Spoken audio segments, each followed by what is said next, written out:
Hey, campfire crew, let's get it on.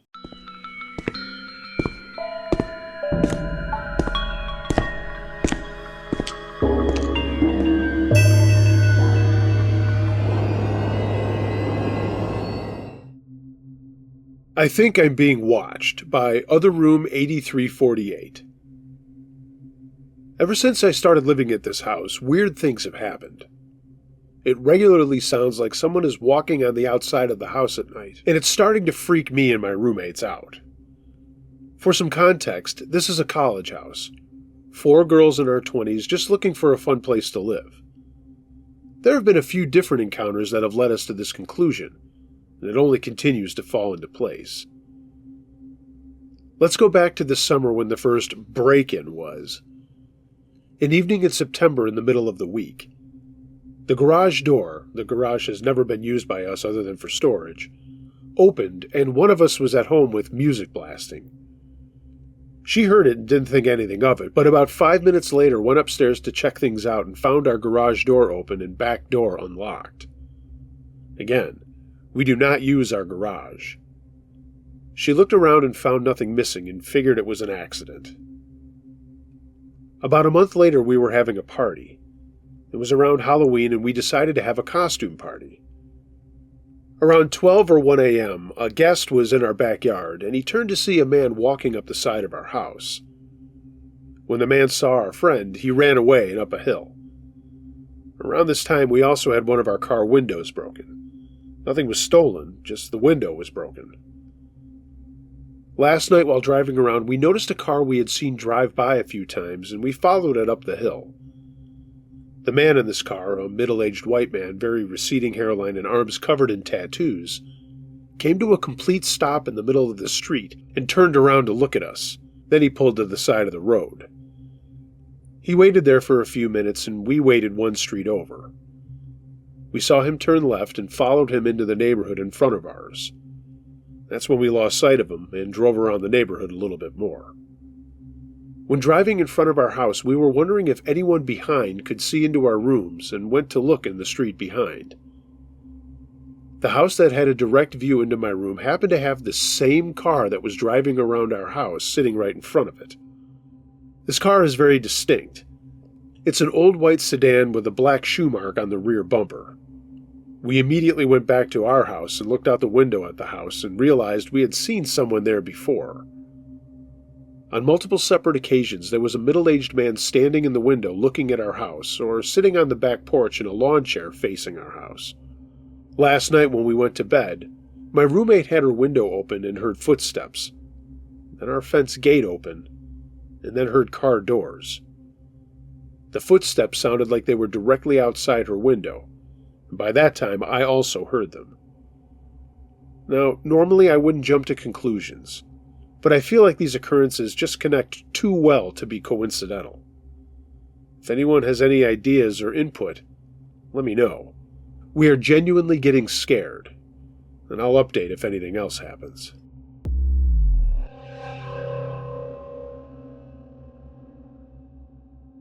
A Stranger Tried to Steal My Dog, by Nadia. This happened before Christmas 2019. When I, a female, was 26, and it sticks with me to this day. My then boyfriend, now husband, and I decided to meet for dinner at a Christmas market here in Switzerland. He was going to pick up our dog from doggy daycare, and then I was going to meet him there after work. Some things that are good to know. At that point, we'd had our dog for about a year. He's called Bean. He's a medium-sized dog, and before he came to Switzerland, he was a street dog in Italy. He was about 2.5 years old at that time, and he loved and still loves to get all the attention he can get. Also, the Christmas markets are incredibly busy here, especially after work. People meet there with friends to eat dinner and drink mulled wine. When we got to this Christmas market, we realized that it was way too busy to walk through with a dog. So I sent my boyfriend off to get my favorite street food, malawak. I waited at the edge of the market with Bean. Bean likes to greet everyone who looks at him, and by that point I had gotten used to talking with strangers because my dog wanted to meet them, so I wasn't too concerned at first when a dude came up to me. Full transparency, I don't remember word for word what was said. I'm not even sure what language this happened in. I do remember that Bean happily greeted this guy, trying to stand up against him and lick his hands.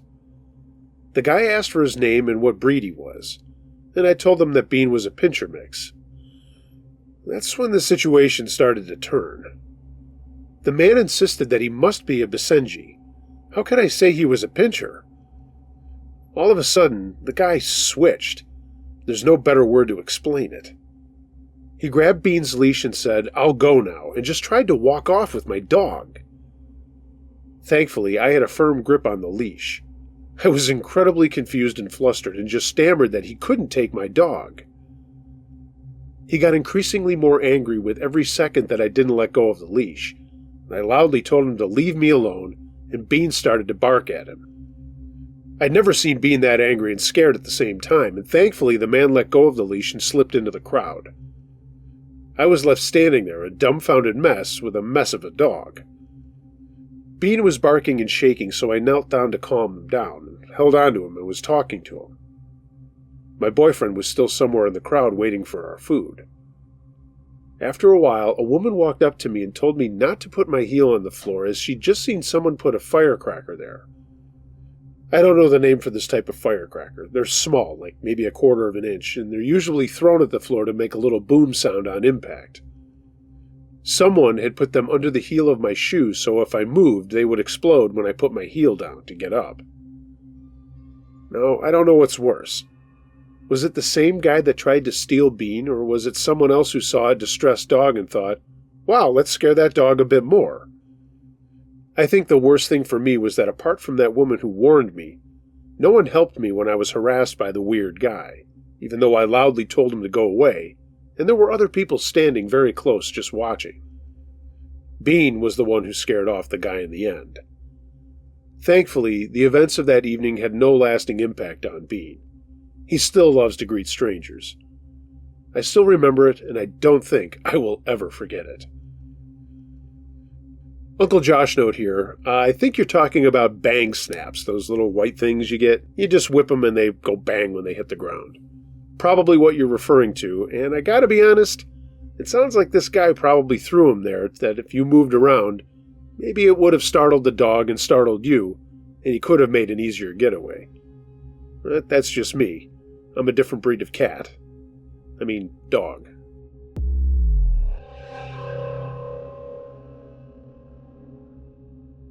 Wanap River Trip, submitted by Renee from up north.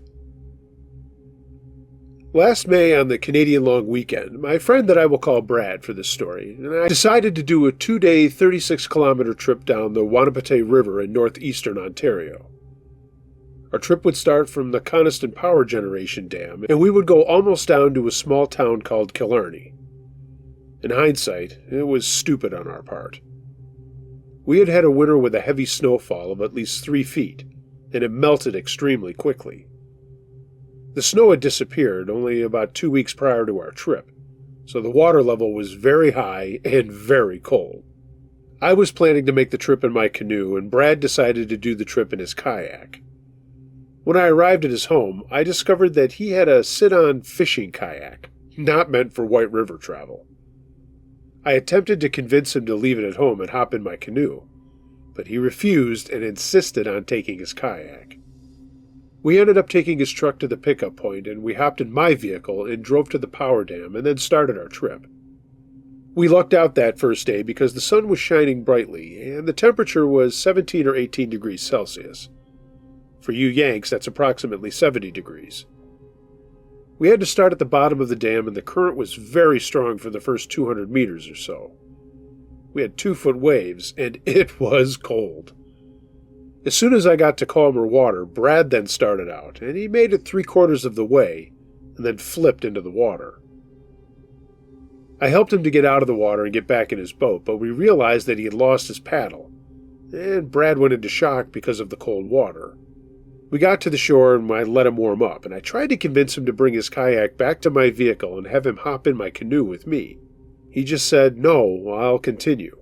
So I handed him one of my spare paddles and we continued our way down the river. The rest of the day was absolutely beautiful. We saw a beaver, lots of little critters, geese, tons of songbirds. It was awesome. Because Brad was paddling with a canoe paddle rather than the normal two-blade paddle, it took us longer to reach our intended campsite. We arrived at the campsite around 7 p.m. and only had an hour and a half of daylight left, so we quickly set up our tents and cooked steak and potatoes for supper. By the time we went to sleep, the temperature dropped to 5 degrees Celsius. And when we woke up, both of our tents were covered in a thin layer of ice. By 8:30 in the morning, the temperature went back to 15 degrees Celsius, and the sun was shining bright, so we got back on the water. The first two portages we had to make were 600 and 200 meters respectively, and they went along these beautiful rapids. But the trouble started right after the portage around the McVitts power generation dam. The current was very strong. I easily navigated my way down the set of rapids. Yeah, I got a little bit of water in my canoe, but it was nothing I couldn't handle. But Brad, once again, flipped halfway down. Luckily, this time, the water seemed much warmer than the previous day, and the weather was hovering in the low 20s, and he was fine. I knew we had about another kilometer of moderate rapids, so I convinced Brad to tie his boat behind my canoe and hop in with me.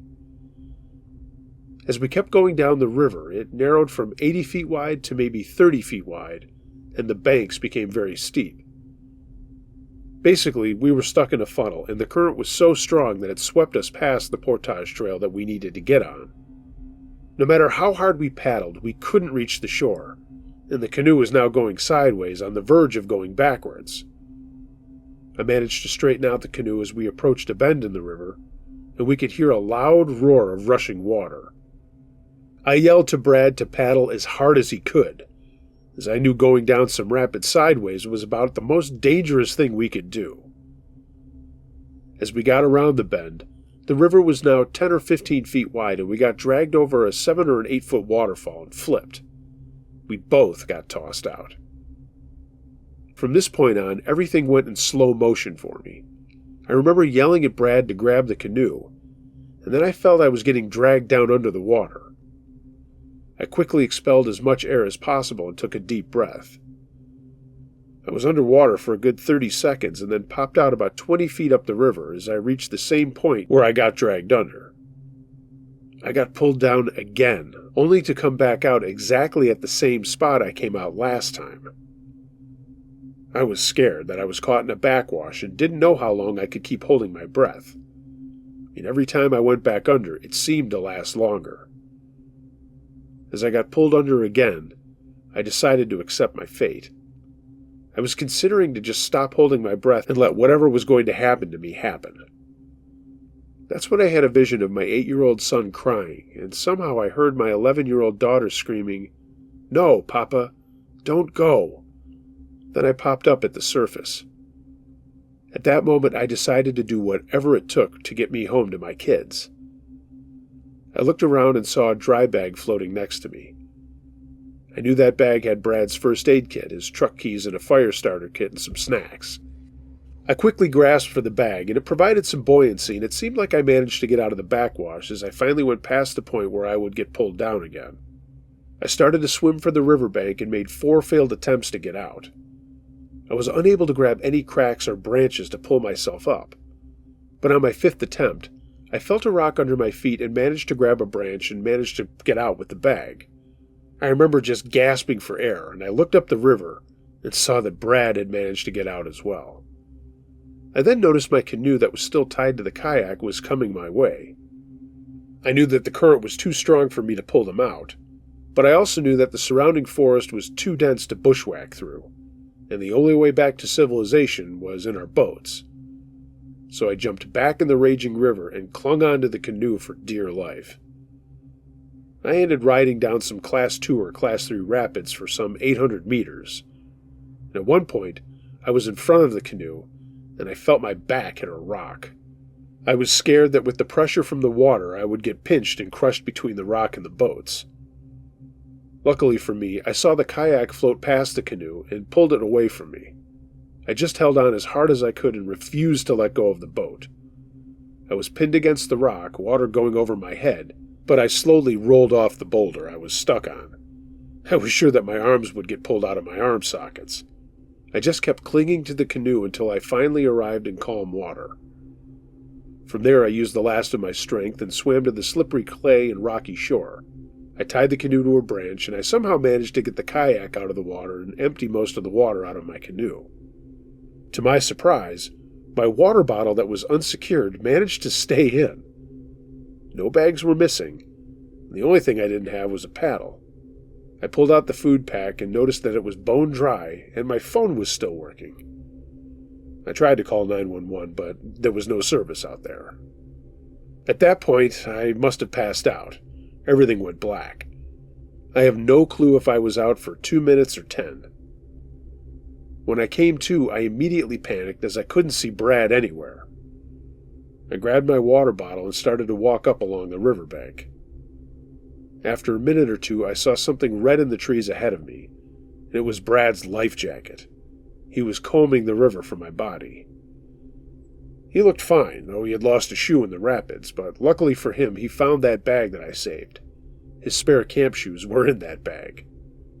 At first we were scared that there might be more rapids down the river and decided to hike out. We would just retrieve our boats later.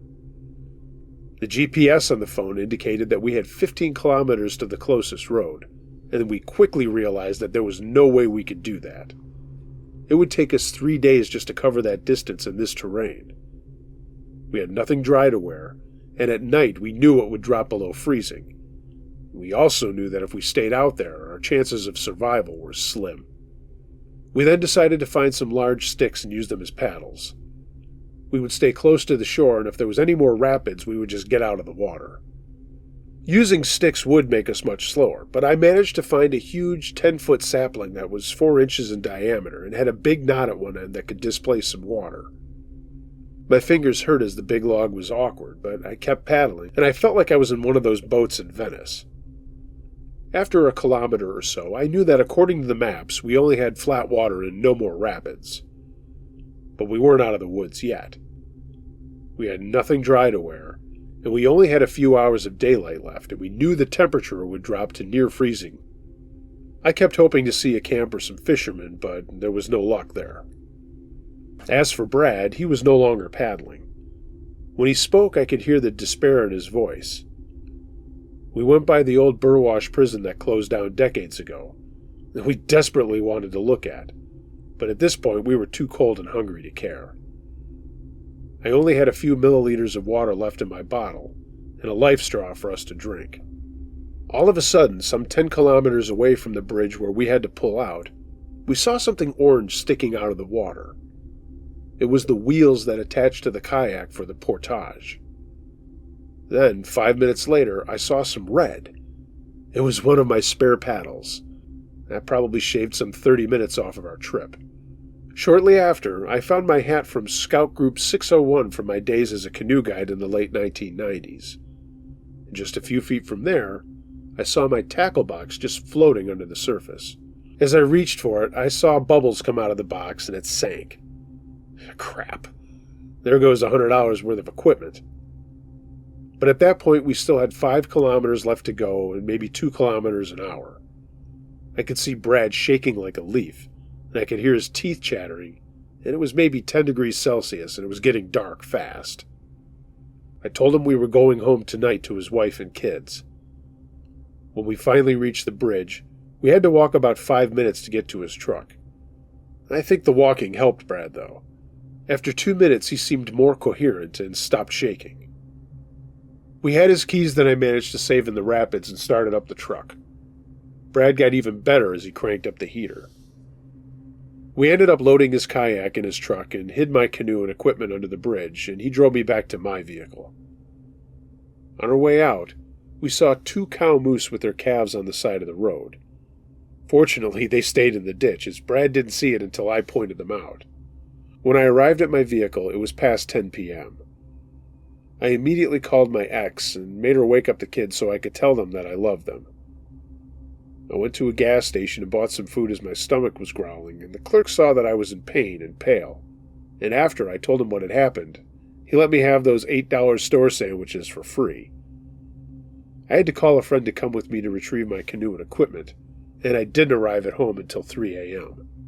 I was heavily bruised, sore, but I was alive.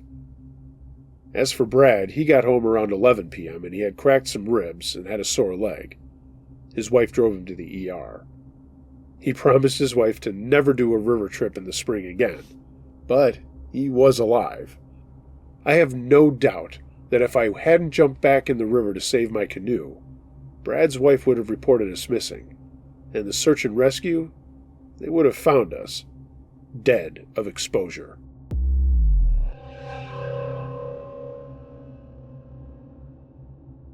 Home Intruder by One Dreamy One. I had just gotten home from the store when I noticed that my door was unlocked. Weird, I thought. I'd never forgot to lock my door before. But I ignored it, and that was my biggest mistake. I walked into my house and noticed that the carpet next to my door was crumpled up, and it also had muddy footprints on it. And that's when I started to panic. Stupidly, I started to check the house just to find more muddy footprints and blood. A trail of it. I was frozen in fear, but I quickly snapped out of it when I heard footsteps coming down the stairs. I quickly hid in a cabinet and started dialing the police. I was shaking so much and was on the brink of crying, but I nevertheless explained my situation to the officer, stating the situation and my address first. If I hadn't have done that, I don't think I would be here to tell this story. Just as I was talking with the officer, the cabinet door flew open. God, I screamed so loud I went deaf for a second. The person who opened the door, a hairy old homeless man with a large bloody cut on his face, looked at me startled, and I screamed my lungs out. He quickly ran out before I could get a better look at him, and I don't really know what happened next. All I remember is that the police came and watched my house all night. What truly scares me is that they never found that man, and his bloody face still haunts me to this day.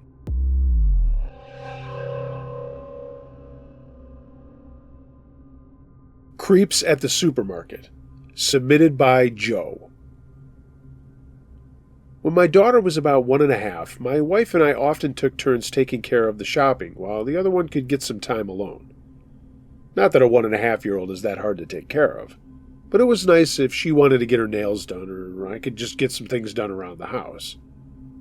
For the most part, I always did the shopping, but when the weather got nicer, my wife liked to take our little one with her wherever she went. I guess it was to try to acclimatize her to different situations and places. On this day, though, I was going to run some errands with my little girl and then was going to round out the trip at our local supermarket. I was doing the whole shopping thing, going up and down the aisles, grabbing things that I needed, having to backtrack to grab things I forgot about, and navigating a store that had just done that thing they do once in a while, where they rearrange what seems like every freaking thing and then put it in a different aisle. Yeah, I understand why they do it, but it's a complete pain in the ass to go on memory to an aisle to get something, only to find that that section is now 2 aisles over. My little girl was in her glory, giggling up at me and making me smile, despite the fact I was super frustrated with how long it was taking to get the shopping done. At one point, I was looking for something for a stir-fry dish that I like to make, and I didn't notice a woman come up to my cart. She was talking baby talk, and for whatever reason, I didn't register it until I looked up and saw that she was talking to my little girl. She was also trying to touch her hair. I guess I'm an overprotective dad, and I suppose I always will be, because at the moment I saw her reaching for my child, I pulled my cart right over to me and said, "Excuse me, please don't touch my child." The woman recoiled and gave me the dirtiest look. "What's the matter with you?" she asked me. "I was just chatting with your little girl." I said, "That's fine, but I don't appreciate people whom I don't know reaching out to touch her. As a mother, I think you would understand that." That really set her off. She didn't say anything for a few seconds and then yelled at me, "Well, maybe I'm not a mother. Did you ever think of that, asshole?" She then stormed past me and disappeared down the aisle. My little girl had no idea what was going on and went back to giggling at me. But I did notice at that point she stopped when the woman was talking to her. No more giggles, and certainly none when the woman tried to reach out to her. I chalked it up to just a woman being some kind of a kook, and I got the rest of my shopping done. I checked out and went out to my truck where I did my normal drill of getting my wee one into her car seat before I put the groceries in. While I know I'm an overprotective dad, I'm also not one of those assholes who leaves their cart out in the middle of the parking lot. So after getting her settled, I dutifully put my cart into the little corral they have for loose carts. I do it every time. After I put my groceries in the truck, I closed my doors and I thought I locked my truck. To this day, I can't figure out why my doors didn't lock, but they didn't. And I'm also big enough to admit that maybe I thought I locked my doors, but I just failed to do so. Anyway, the corral was right behind me, just across the drive-thru where cars go up and down the parking lot. I got about 3/4 of the way across and pushed the cart into the corral on its own. And at that moment, I got a tap on my shoulder and turned to see a guy about 2 feet away from me. He had a cigarette in his hand and asked me if I had a light. He had lost his. I said, "I'm sorry, man, I don't smoke." And then I turned to look back to my truck and went into full aggro mode. That kook woman was standing on the side of my truck with the back door open, and she was reaching in for my child. It didn't take me more than a second to get over to my truck and yank her by the arm away from my kid. The woman, trying to hold her balance, grabbed onto the seatbelt between the front and back seats and held onto it as she fell back a little bit. I did yank her arm pretty good. She screamed at the top of her lungs, "Don't steal my baby! Why are you stealing my baby?" This, of course, got people who were around us looking in our direction. The guy who asked me for a light came over and said, "What the fuck are you doing to my wife?" Again, in full aggro mode, I looked at both of them and said, "Get the fuck away from my truck or there's going to be hell to pay." I grabbed the seatbelt out of the woman's hand and she fell down onto her butt. The guy was now right in my face and he said, "Okay, you asked for it, buddy." And he hauled back his fist to punch me. I instinctively jumped out of the way while at the same time he was swinging, I backed into the vehicle behind me. His hand sailed through the air, missing me, but smashed right into the window of my rear door. He yelled out in pain as the window spiderwebbed, and now the woman was screaming for me to leave her husband and baby alone. She had scrambled to her feet and had pulled out a medium-sized buck knife. The guy was just standing there holding his hand that was now bleeding profusely. He backed up, looking at me wide-eyed, and then back at his really messed-up hand. The woman screamed at me again, "Give me back my baby!" and threatened me with the knife in a stabbing motion. I'm not super proud of this, but I just immediately swung at her and clocked her right in the jaw. She fell down, out cold. The guy was too stunned to do much other than say, "Look at my hand! Look at my hand!" Thankfully, 2 other guys who'd seen everything came running up. One of them asked me, "Are you okay?" Yeah, that was directed at me, not the guy with the bleeding hand. The other guy said he had called 911, and the guy with the banged-up hand tried to start walking away. One of the guys grabbed him by the arm and said, "I don't think so, buddy." I live in a very safe town, and the cops were pulling up within like 2 minutes. There were 2 cars and 2 cops. Both of them got out and came over to see what was going on, and one immediately grabbed a bleeding hand guy before he could make another break for it. The other cop told us not to move as he reached down to check on the woman. She was groggy, but eventually got to her feet. Of course, by now my daughter was screaming her head off with all of the commotion and yelling that had gone on. I immediately reached into my truck to calm her down, and then called my wife and told her to get to the parking lot and that there was some trouble, and I couldn't talk to her as the police were there. That's when the cop told me to put my phone down, and then both of them tried to start sorting things out. My daughter did settle down, and a few minutes later an ambulance pulled up, and then another one. My wife came about 10 minutes later after I was explaining to the police what had happened. The 2 guys who had run over to help me backed up my entire story, and that's when I remembered to tell them that the woman had tried to touch my little girl while I was in the store. I hadn't even thought about it until that point, but the guy asking me for a light for his cigarette, I realized was definitely a decoy to let the woman get my kid. Both of them were taken to the hospital and later arrested. The cops kept talking to me to get my full statement, as well as the other guy's statements. They were cool enough to let my wife come over and get my daughter after it was clear that she really did belong to me and that these two other people were trying to take her. At the end of the day, I was allowed to go home, but the cops said they would be following up with me concerning the charges for the other two. I had no problem with that. I did ask if I was in trouble for punching the woman, and they said no, it was clearly an act of self-defense, seeing as how she had a knife and there was a clear and present danger to not only myself, but my daughter. Man, I'll tell you what. I have never been so pissed off and so frightened at the same time in my life. And it was probably an overreaction, but right after that, my wife and I started using Instacart for the longest time. Or we would go to the store on our own without bringing our little girl. I know I said I wasn't proud of hitting that woman, but I would do it again to protect my kids. Everyone, keep your head on a swivel out there. This world seems to get creepier and weirder every day.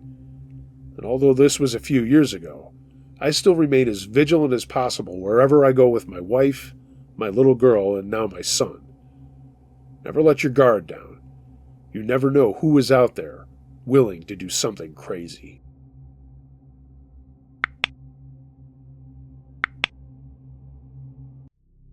Hey gang, thanks for listening to this episode of Uncle Josh's True Scary Stories. If you have a true scary story of any nature that you'd like to hear narrated on this channel or my podcast, email it to unclejoshtruescarystories@gmail.com. I read them all. Please like, share, and subscribe to the channel. Tell all your friends about it. Hit the notification bell for every time that I upload. And of course, follow me on social media. Links to that are in the description. If you'd like to take your support a step further, find my TeePublic storefront at teepublic.com. Get yourself some Campfire Crew merchandise. And of course, my link to my Patreon page is also in the description. Everyone, be excellent to each other. And until next time, be wary of things that go bump in the night. It could be anything. A ghost, a monster, or the guy next door.